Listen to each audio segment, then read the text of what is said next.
Hi everybody, this is Arlo for Arlo's Do-It-Yourself Tips. Today we're going to be talking about how to install plantation shutters and installing a tile or marble sill in this case for these two windows in this room. So plantation shutters, they're pretty cool, one of my favorite style of shutters.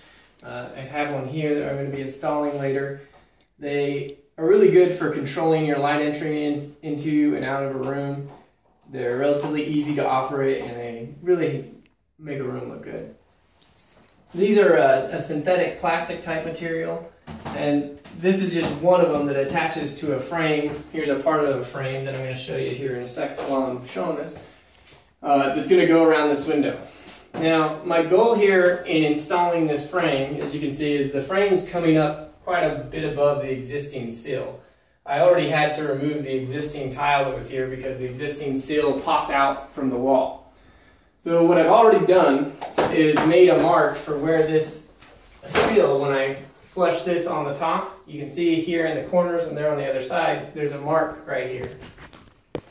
I'll show you right there. So I've already marked this on both sides. That's the height at which the top of my marble sill is going to be.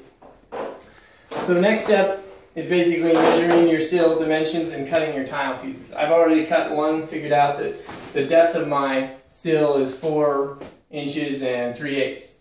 I've also, then the next step is to measure the distance. Now, one major aspect of this design is you want to end up with a nice central piece and symmetrical pieces on the side. You don't want to start tiling in one corner because you're going to end up with a smaller piece at the end. So what you want to do is have this piece in the center and so the overall design looks symmetrical.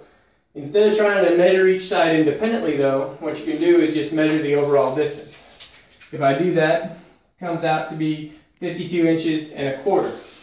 I already know this is a prefabricated piece of tile that's 2 feet.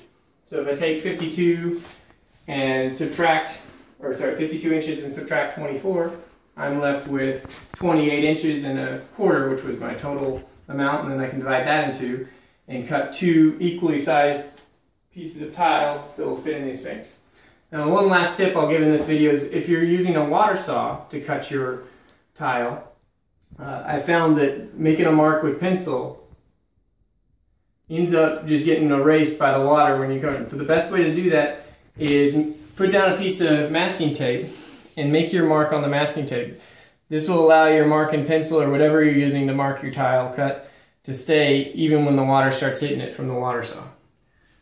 Come back to the next video and we'll show the actual installation of the tile.